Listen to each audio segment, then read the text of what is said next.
तो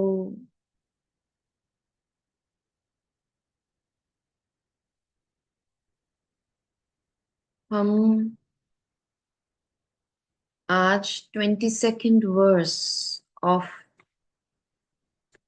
the book Lao Tzu की Lao Tzu के बुक को हम पढ़ रहे थे ना बीच बीच में। आज मुझे 22nd वर्स मेरे हाथ में आया है। तो मैं कभी कभी लाइक ताश जैसे खेलते हैं ना, कौन सा पत्ता आता है देखते हैं। तो आज तो मैं ऐसे इसको खोलती हूँ ताकि आई डोंट नो व्हाट। मैं हमेशा बोलती हूँ कि सबके लिए जो जरूरी है वो मेरे हाथ में दो। आज ये 22 नंबर वर्स आया है मेरे हाथ में, लाओ त्सु का verse. So I will read it out in English and then I will explain. मैं इंग्लिश का जो वर्स है पहले उसको पढ़ूंगी, फिर मैं आपको एक्सप्लेन करूंगी। लाओ त्सु के बारे में मैंने ऑलरेडी आपको बोला हुआ है कि Mampi, were you there when I did Lao Tzu, 18th verse?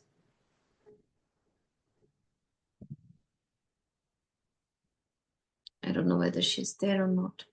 That's fine. Okay, friends, the flex, we will read the verse and मैं पहले तो full verse पढ़ूंगी, Yeah, फिर I am उसके here actually. I'm sorry. Actually, I was not able to unmute it. Sorry. What were you asking? I didn't understand. I said, were you present when we did the Lao Tzu verse? Maybe I sometimes I forget the topic, the name of the topic. So, Okay, we did only one day, the 18th verse, which was, okay. I was talking about Wayne Dyer. So it is the wisdom of the Tao. Tao means, the wisdom of the universe, the wisdom of the Paramatma. Yes, I was Tao, there. Yeah, I yeah. was there. Yeah. So in Chinese it's called Tao. And Wayne Dyer translated all the verses. He explained, Lao Tzu ने तो verse लिखा है, बहुत beautiful versus, but उनको when Dyer ने फिर से explain किया है कि हर एक वर्स, हर एक लाइन का मीनिंग क्या है। So this is the 22nd verse. The flexible are preserved unbroken. The bent become straight. The empty are filled. The exhausted become renewed. The poor are enriched. The rich are confounded. Therefore, the sage embraces the one because he doesn't display himself. People can see his light because he has nothing to prove. People can trust his words. Because he doesn't know who he is, people recognize themselves in him. Because he has no goal in mind, everything he does succeeds. The old saying that the flexible are preserved unbroken is surely right. This was again Wayne Dyer's end. No, this is, I think, Lao Tzu's only. If you have truly attained wholeness, everything will flock to you. So, anything you understood from these lines? Did you understand anything from these lines? कुछ समझ में आया क्या बोलने का कोशिश कर रहा है रुचि और एनीबडी?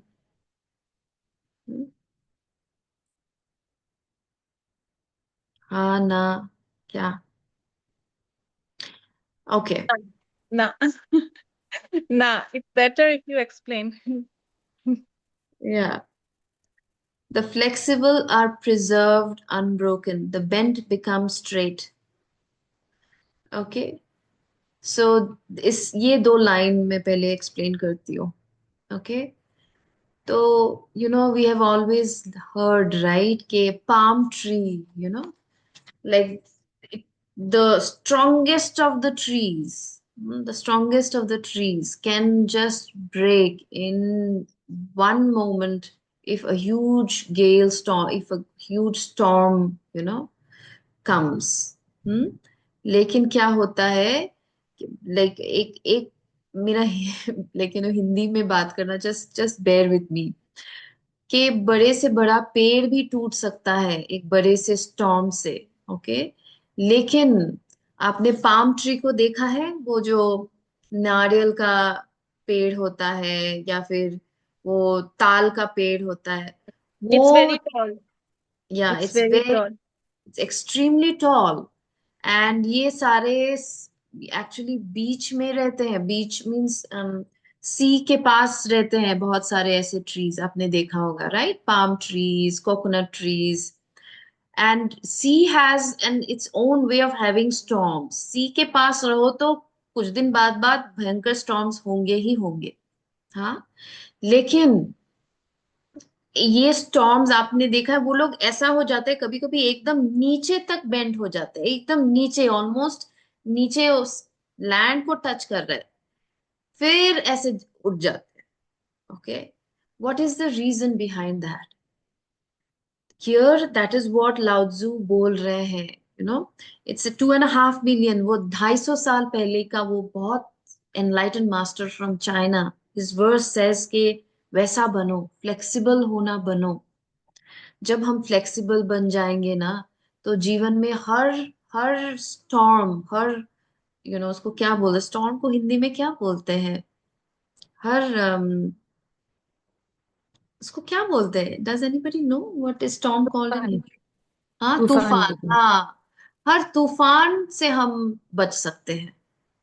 ओके, कोई भी तूफान हमें तोड़ नहीं देगा, तोड़ नहीं देगा, लेकिन वो हमें दर्द दे सकता है।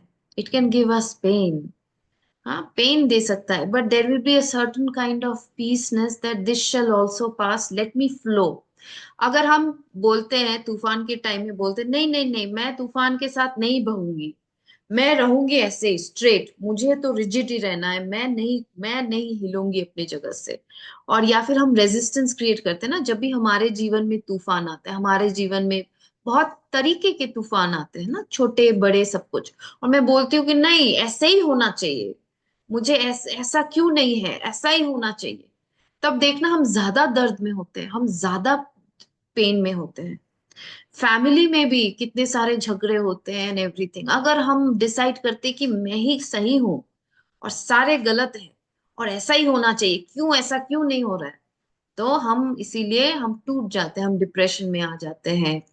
हमको लगता है मेरे साथ ऐसा है, मुझे ऐसा बोल दिया। हाँ, दीज आर ऑल बिकॉज मैं रिजिट, ऐसा होना है, मेरे साथ ऐसा किया है, तो मुझे ऐसा बुरा लगा है, तो इसीलिए मुझे ऐसे बिहेव करना चाहिए। बट मैं अगर फ्लो हो जाओ, ईगोलेस, फ्लो का मतलब भी थोड़ा बहुत ईगोलेस भी है, कि मेरा ईगो नहीं है, तूफान आ रहा है तो होने दे रही हूँ, जो भी हो रहा है होने दे रही हूँ, उसको मैं बहुत ज्यादा दिमाग में नहीं चढ़ा रही हूँ, या फिर बहुत ज्यादा सीरियसली नहीं ले रही हूँ, उसके साथ बह रही हूँ, तूफान के साथ। मा अगेन, माया क्या है? सीरियसली, जीवन को बहुत ज्यादा सीरियसली ले लेने को माया बोलते हैं। ऐसा नहीं है कि हम माया में नहीं जिएंगे, जिएंगे जरूर, क्यों नहीं जिएंगे, माया ही तो, there is so much of beauty in Maya. Family, friends, काम, पैसा, सब कुछ दिखने में कितना अच्छा है, राइट? बट उसको हम बहुत ज्यादा सीरियसली ले लेंगे तो सफर भी करने लगेंगे। तो middle path of going with the flow, that's what he is talking about. कि हम फ्लो में जाएंगे तो कोई सा भी प्रॉब्लम हम सॉल्व कर सकते हैं। Then let me just see. Okay, so फिर नेक्स्ट वाला वो पॉइंट वो बोल रहे थे, empty are filled. Okay, the empty are filled, the exhausted become renewed, the poor are enriched, the rich are confounded. Okay, ये बोल रहे कि यू नो कोई भी चीज जीवन में, अभी ये यहाँ पे देखो, यहाँ पे पैसा भी आ रहा है, यहाँ पे पैसे का बात भी आ रहा है, हेल्थ का बात भी आ रहा है, रिलेशनशिप का भी बात आ रहा है, सब कुछ आ रहा है यहाँ। बोले अगर जीवन में भी कुछ चीज चाहिए ना हम लोगों को, पैसे चाहिए, अच्छे रिलेशनशिप चाहिए, हेल्थ चाहिए, उसके लिए भी ना हमको ओपन होना पड़ेगा ना, उसको रिसीव करने के लिए। वो एक एनर्जी है, वो मेरे जीवन में आने का कोशिश कर रहा है, तो मुझे भी तो मुझे भी तो अपने आप को खोलना है ना उसको रिसीव करने के लिए। तो मैं कैसे खोलूं, मैं कैसे अपने आप को खोलूं, मैं अगर ऑलरेडी भरी भरी पड़ी हुई हूँ, अगर मैं ऑलरेडी फुल हूँ, मैं भरी हुई हूँ, एक भरा हुआ घड़ा, एक घड़ा जो भरा हुआ है, उसमें आप पैसा डालना चाह रहे हो, वो भरेगा, वो गिरेगा? नहीं गिरेगा, क्योंकि वो ऑलरेडी भरा हुआ है, उसमें कुछ भी डालना चाहो तो वो नहीं जाएगा। इसीलिए यहाँ पे बोल रहे हैं कि कुछ भी रिसीव करने के लिए भी ना हमको खाली होना पड़ेगा। दैट्स वाई ये मेडिटेशन हम जो करते हैं, आप देखो हम खाली होने की कोशिश करते हैं, हम अपने आप को खाली कर देते हैं, ब्रह्म के साथ मिल जाते हैं और अपने आप को पूरे तरीके से खाली कर देते हैं कि जो भी आना है वो आए, मैं पूरी तरीके से ओपन हूं। ओके, तो हम कैसे अपने आप को खाली करें? Okay, now the question is कि हम अपने आप को खाली कैसे करें? खाली, पहले तो खाली हम इतने अगर अटैचमेंट से भरे हुए हैं, ये है, ये चाहिए, वो चाहिए, ये मेरा, ये मेरा, ये मेरा, ये मेरा, सब कुछ मेरा मेरा मेरा, भरा हूं, भरी हुई हूं मैं। तो मैं नया कुछ कैसे लाऊंगी, नया कुछ कैसे लाऊंगी? मैं अगर अपने आप को महान समझती हूँ, मुझे सब आता है, सब कुछ आता है मुझे, मुझे सब कुछ आता है, तो मैं कभी भी मैं कुछ भी सीखने के लिए रेडी नहीं होंगी ना।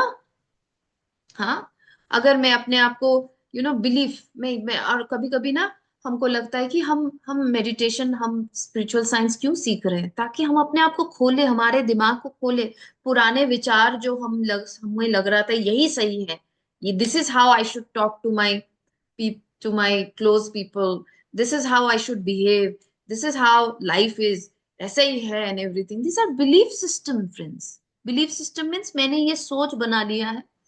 मुझे बुरा भी लगता है कि कभी कभी क्या है कि हम इस सोच को ही सही मान लेते हैं, क्योंकि जीवन में हमारे साथ इतना तकलीफ हुआ है, इतना दर्द हुआ है एंड एवरीथिंग, हम जैसे हमको लगता है कि वो प्यार यार कुछ नहीं है, प्यार कभी नहीं मिल सकता है, तो नहीं, प्यार नाम का कोई चीज ही नहीं, कोई आपसे प्यार ही नहीं कर सकता।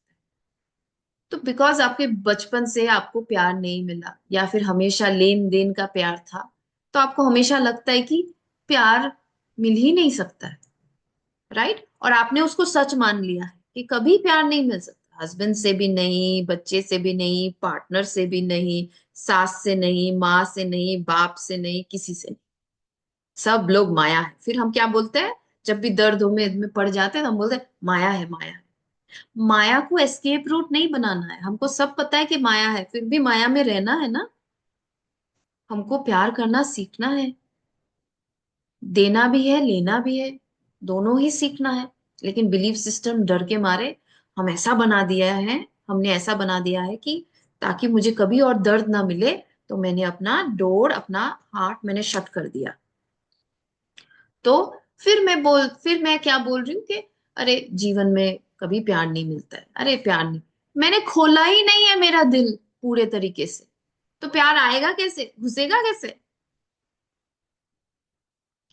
Right? So this is what, के अपने आप को, मीन्स हम जब अपने आप को चेंज करने लगते हैं, इट इज लाइक एम्प्टी होना, कि पहले मेरा बिलीफ सिस्टम था कि नहीं, नो, सब सेल्फिश है, सब अपने लिए सोचते हैं, प्यार व्यार जैसा कुछ नहीं है इस जीवन में। हम्म, तो मैंने ऐसा बिलीफ सिस्टम बनाया, उसको मुझे खाली करना है ना, उसको मेरे जीवन से हटाना है। हम्म, सब यूज करते हैं। आई रिमेम्बर मैंने एक थेरेपी किया वहां पे, because she had a painful life, her her father, her mother never even paid for her own, उसके पापा मम्मी ने कभी उसके पढ़ाई के खर्चे के लिए भी पैसे नहीं दिए थे उसको, एक टाइम के बाद उसको बोला कि अपना खर्चा खुद उठाओ। तो उसको लगा कि मेरे पेरेंट्स ही ऐसे हैं, सेल्फिश है, तो उसने अपना बिलीफ सिस्टम बना लिया कि सब लोग सेल्फिश है। उसके पूरे थेरेपी में, हिप्नोसिस में मैं यही सुन रही थी कि लोग सेल्फिश है, लोग यूज करते हैं। ओके, तो हमें वो बिलीफ सिस्टम, पुराने ख्याल, पुराने अटैचमेंट्स, पुराना ये सारे चीज, पोजेशंस, इवन घर, ना हम घर पे ना, ये आया है, वो देखो ये है, यहाँ से ये लेके आई हूँ, वहां से वो लेके आई हूँ, और घर को मैं भर रही हूँ, घर को मैं अपने घर को भर रही हूँ। आप अपने घर को नहीं भर रहे हैं, आप अपने घर को कबाड़ा बना रहे, कबाड़ा। हमको ना in the way of making कि I need to make my house look grand, हम क्या करते अपने घर को ना कबाड़ा बना देते, कबाड़ा। तो उस हम बोलते that's why the first thing that we need to do when we are thinking of having abundance is declutter your house.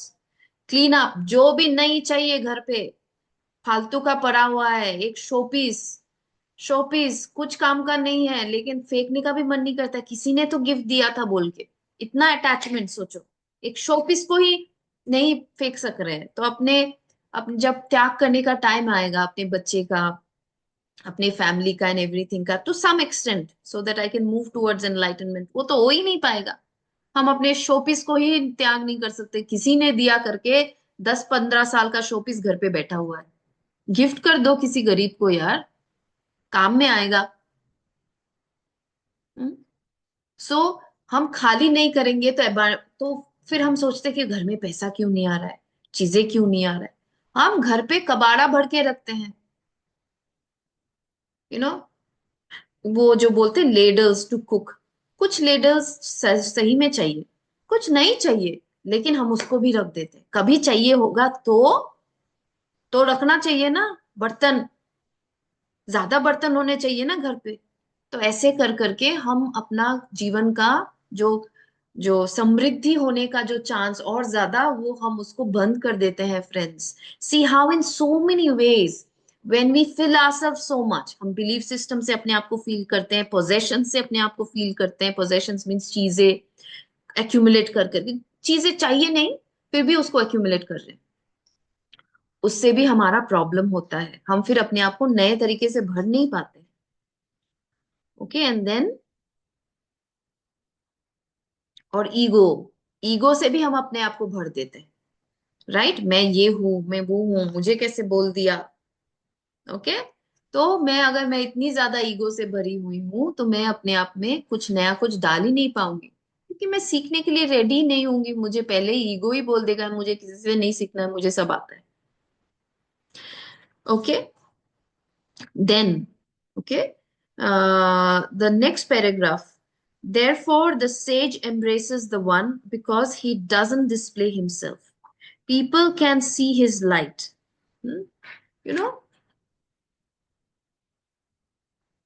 जो वाइज है ना, जो सब बहुत वाइज, बहुत ज्ञानी आदमी है, देखना ज्ञानी आदमी बहुत हम्बल भी होता है। Hmm? जो सच्ची मुच्ची का बहुत ज्ञानी आदमी है ना, वो बहुत हम्बल होता है, वो रेडी होता है किसी से भी सीखने के लिए और एक्सेप्ट करने के लिए कि उसका भी पॉइंट ऑफ व्यू हो सकता है। ठीक है, मेरा एक पॉइंट ऑफ व्यू है, लेकिन उसका भी पॉइंट ऑफ व्यू है, वो भी कहीं ना कहीं राइट है, क्यों ना मैं उसका पॉइंट ऑफ व्यू को भी एक्सेप्ट करूं, ना कि अपने आप को भी प्रूव करने के लिए मैं सही हूं, मुझे प्रूव करना ही है, तो मैं उसी पे अटके रहूं। ओके, तो जो ये ज्ञानी है, सो somebody who is a sage, sage means जो योगी है, ऋषि मुनि है, वो लोग ना ऐसे होते हैं कि वो ओपन होते हैं, वो बोलते हैं कि अच्छा,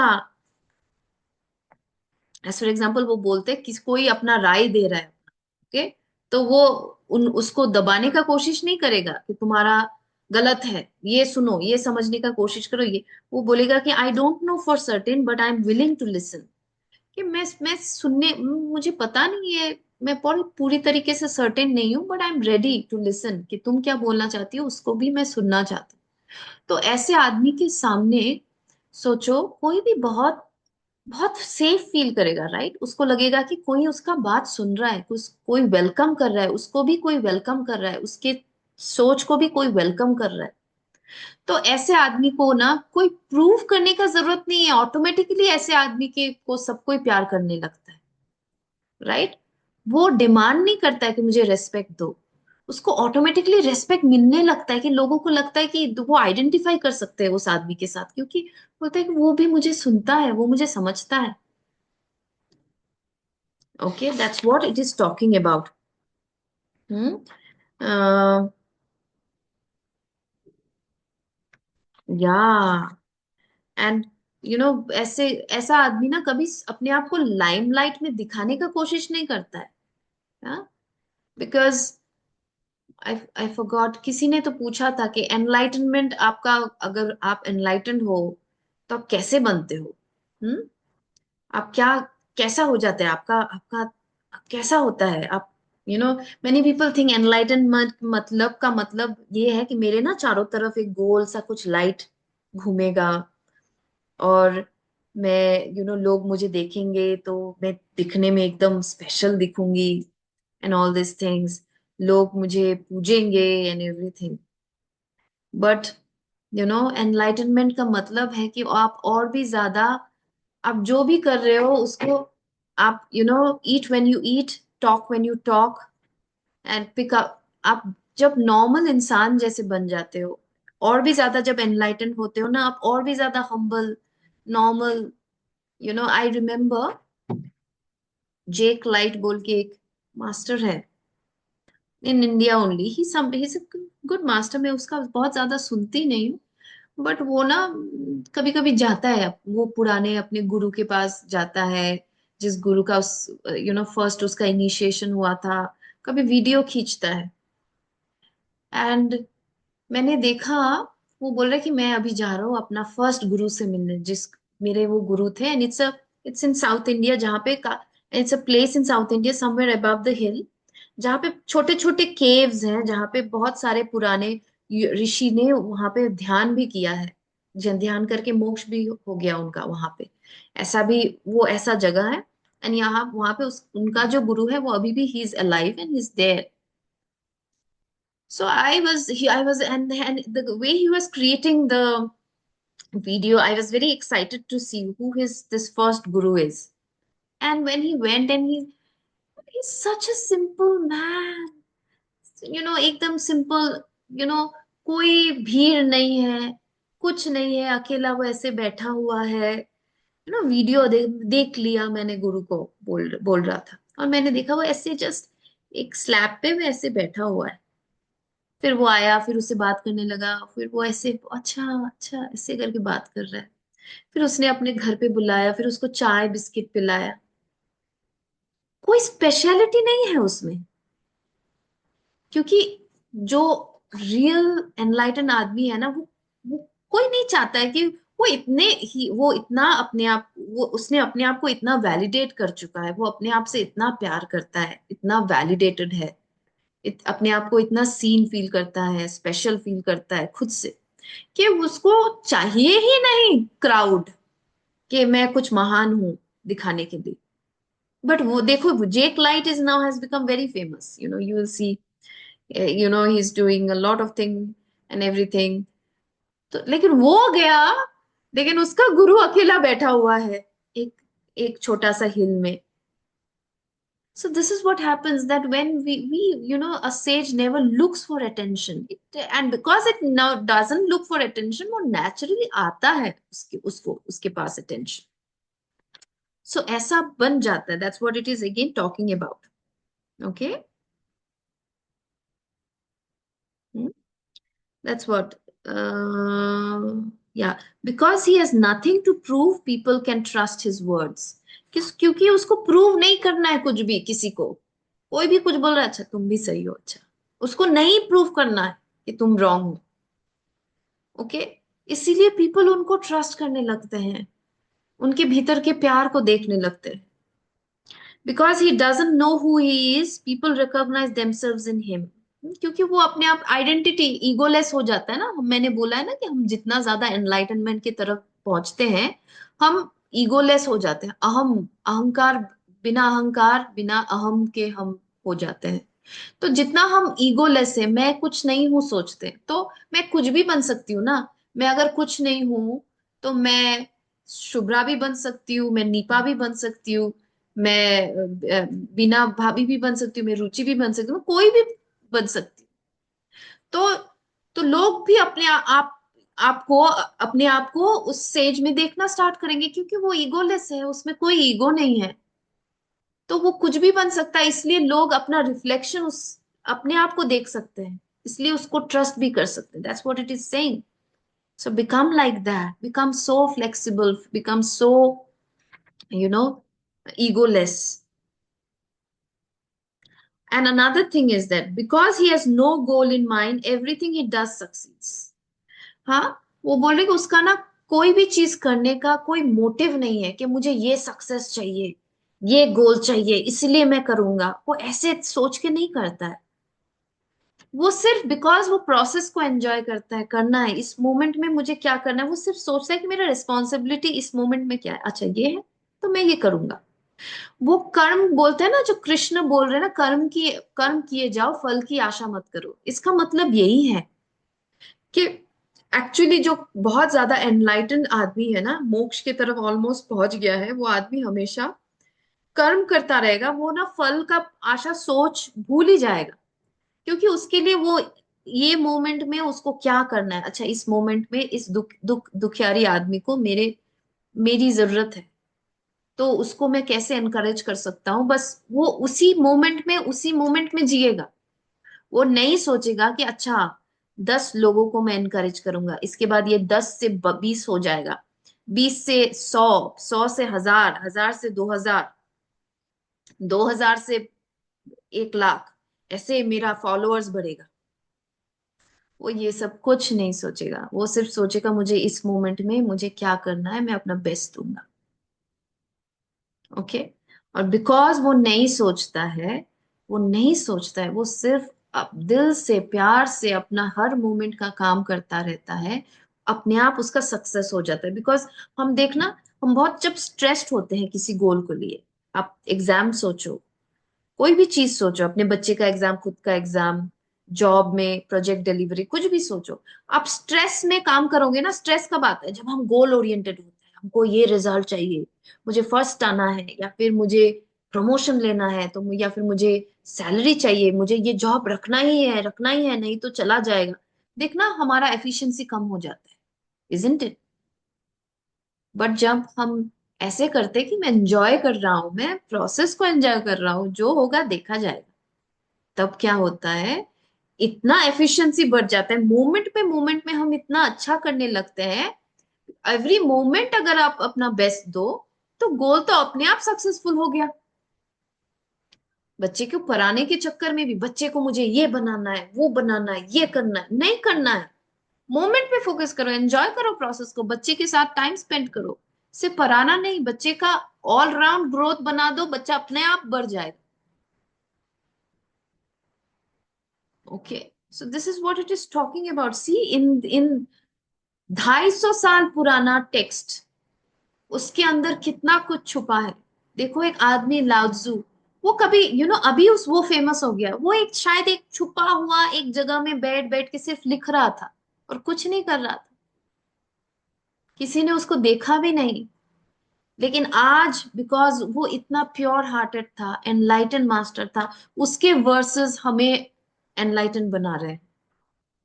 या, so don't try to become rigid, don't try to act forcefully, go with the flow. This is this verse.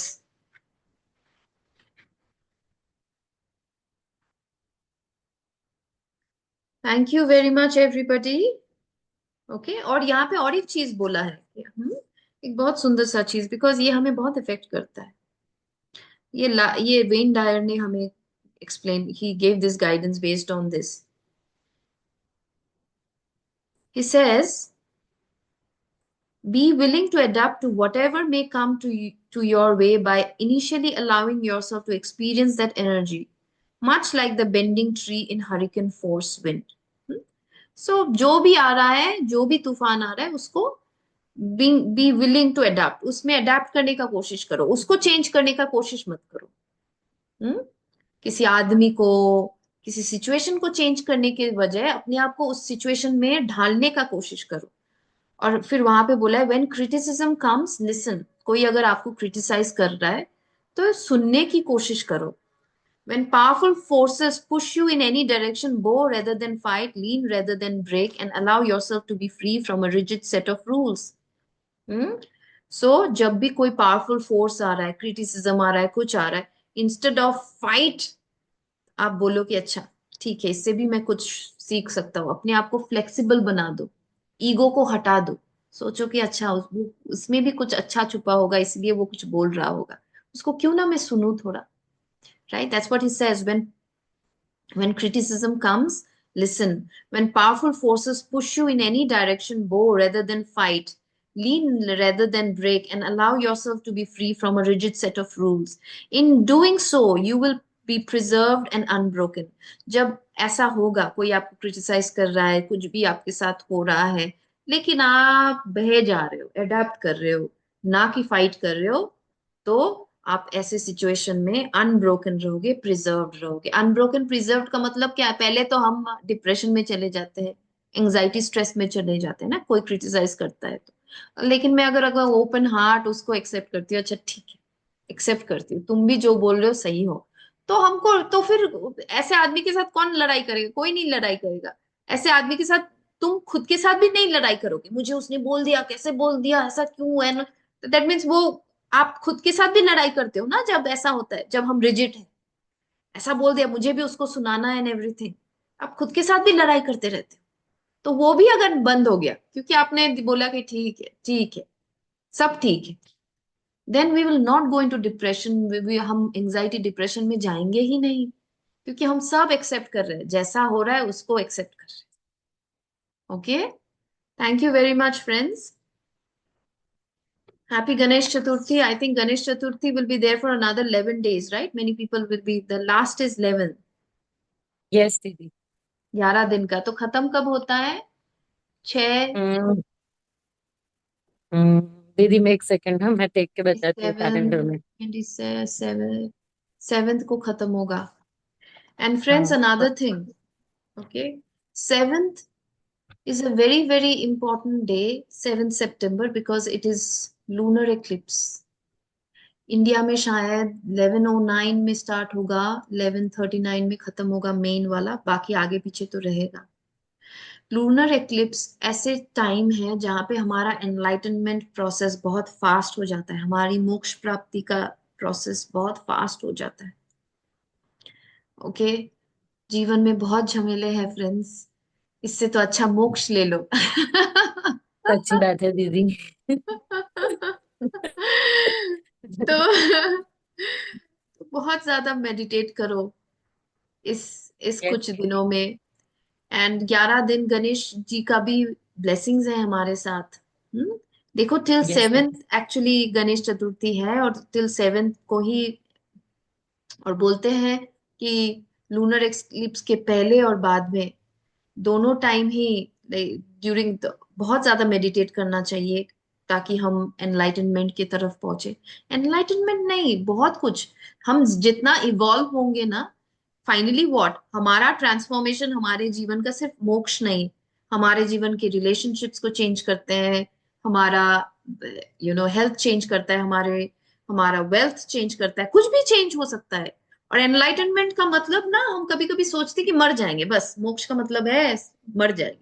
नहीं, हम और ज्यादा जीना सीखेंगे, और खुशी के साथ, और अबंडेंस, और पैसों के साथ, और अच्छे रिलेशनशिप के साथ, और अच्छे हेल्थ के साथ जीना सीखेंगे। तो ये 7th, till 7th, use as much opportunity as you can to meditate. Okay. Thank you very much, everybody. See you. Thank you दीदी। Bye. Bye. Bye. Take care. Yeah. Thank you. Bye bye.